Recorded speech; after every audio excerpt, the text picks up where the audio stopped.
Amigos, colegas, saludos cordiales.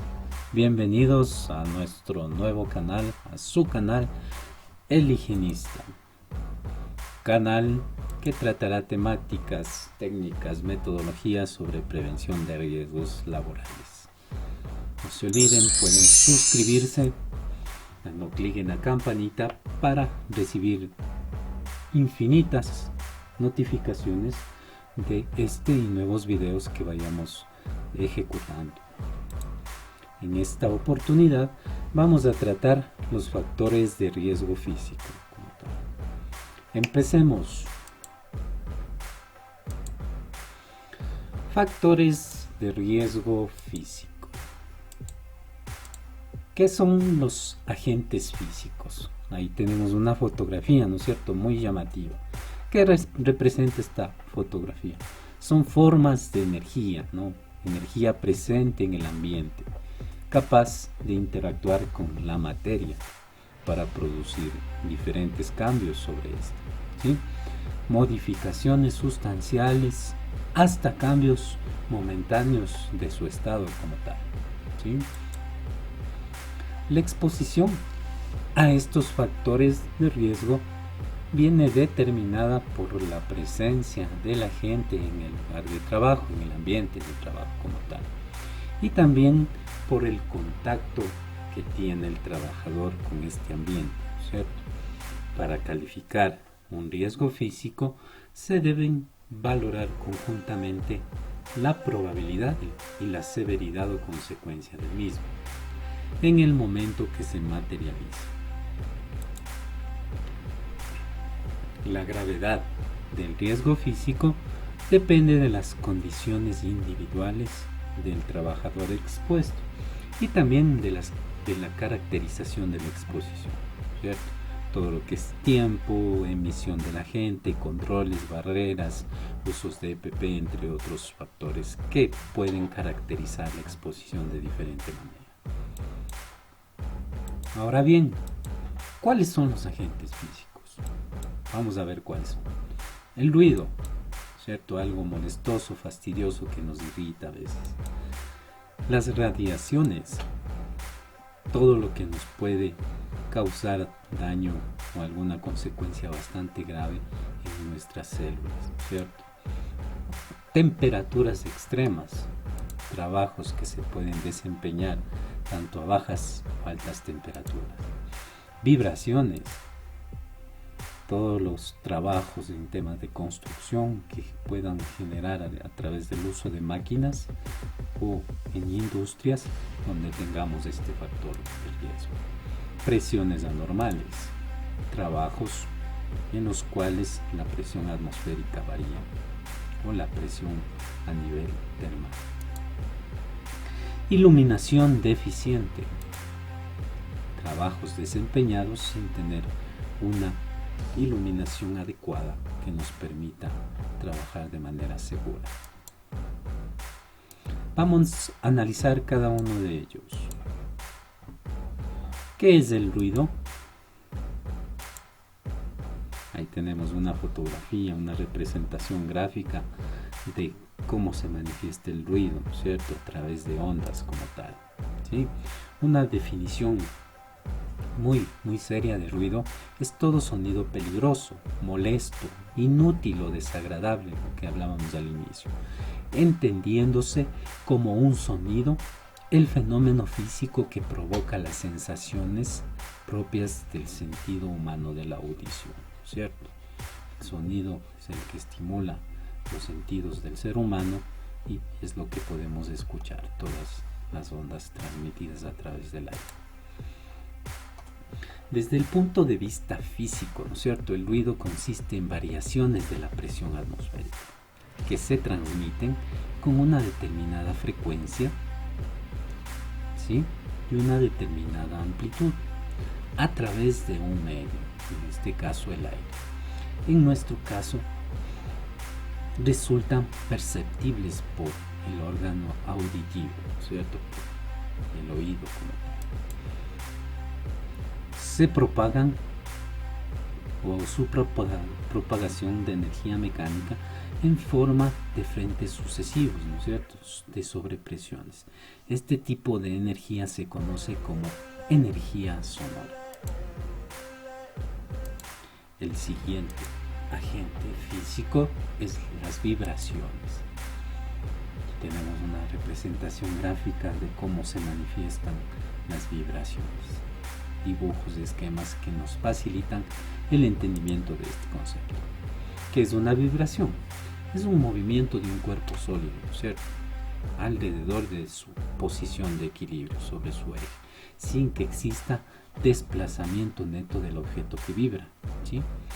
Estas vibraciones se transmiten por el interior de un objeto y también a través de los puntos de contacto entre diferentes objetos, ¿sí? Es decir, si yo tengo un objeto, un material, un equipo, una máquina que vibre en su propia posición de equilibrio y tengo contacto con ella, esta se va a transmitir entre objetos como tal. El movimiento vibratorio más simple es el de tipo sinusoidal, ¿sí? Un movimiento sinusoidal es una oscilación que describe un movimiento repetitivo y suave, ¿sí? En la práctica, las vibraciones a las que se ven expuestos los trabajadores son una combinación de un gran número de vibraciones simples. El siguiente factor de riesgo: presiones anormales. Aquí tenemos una representación de la presión en función de la altura, ¿no es cierto? Va cambiando tanto en la atmósfera como tal, pero también a nivel de la profundidad del mar. ¿Qué es una presión ambiental anormal? Refiere indistintamente a una presión muy alta o muy baja, ¿no es cierto? Esta presión ambiental alta es aquella que existe en los lugares o locales de trabajo cuya magnitud sea de 1520 milímetros de mercurio, o sean 2 atmósferas absolutas o mayor, ¿sí? Y la presión ambiental baja es aquella cuya magnitud puede producir una reducción de la saturación de oxígeno, ¿cierto?, de la hemoglobina por debajo del 80%, tal como el ascenso de un individuo sano hacia lugares donde existe una presión atmosférica menores de 522 milímetros de mercurio.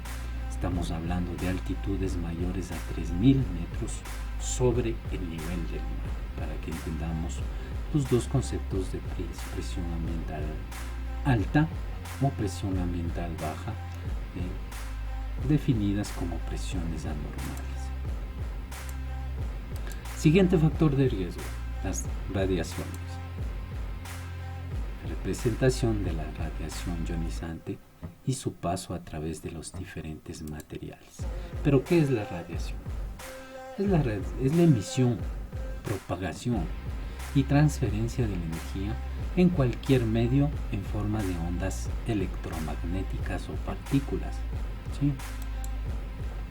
Aquí tenemos el espectro como tal, donde tenemos las diferentes tipos de radiación: rayos gamma, rayos X, ultravioleta, visible, que dependen de la longitud de onda para ser definidas, ¿sí?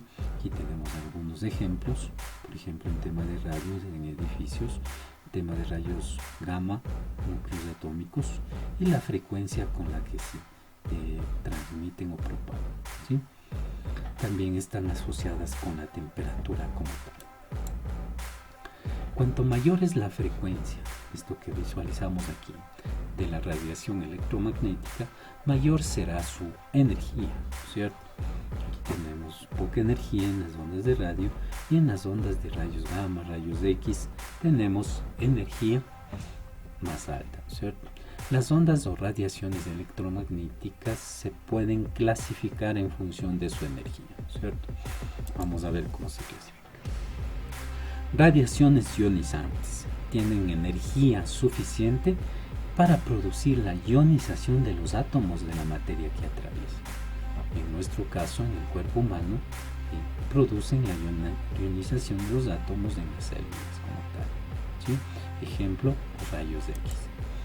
Radiaciones no ionizantes no tienen suficiente energía para romper los enlaces de los átomos y producir la ionización. Estamos hablando de un ejemplo típico, el microondas, el uso del microondas. Siguiente factor de riesgo, la iluminación deficiente. Tenemos un gráfico muy didáctico en el cual el trabajador tiene dificultad para la lectura, acercándose de manera muy progresiva hacia la lámpara que ilumina la habitación. Vamos a ver el concepto. Una iluminación inadecuada constituye un riesgo en cuanto a la apreciación errónea de la posición, ¿sí? Forma o velocidad de un objeto.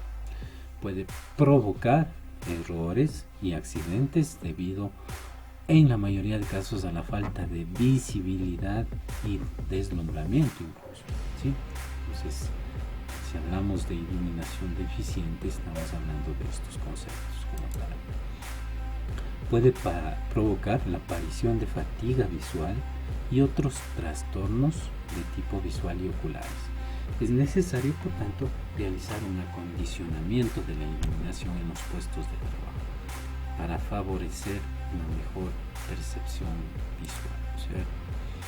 Para tener esta iluminación adecuada hay que considerar varios factores, como son la intensidad luminosa recibida por los trabajadores, posibles reflejos que puedan tener, el color de la luz como tal o la posición del puesto de trabajo respecto a la luz.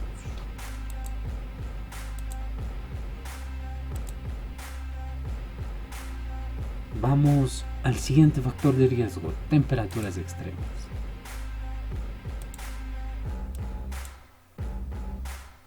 Diversos trabajos se realizan a diferentes temperaturas, pero en algunos casos o en algunos países donde hay temperaturas muy bajas o que se realicen trabajos a través de máquinas que emitan diferentes tipos de energía como son fuentes de calor, tenemos este tipo de trabajos con las siguientes definiciones. ¿Qué es una temperatura extrema? Constituye temperaturas que sobrepasan los niveles permisibles en los ambientes laborales, ¿cierto? Una persona necesita que su cuerpo tenga una temperatura corporal media de 37 grados centígrados para funcionar con normalidad.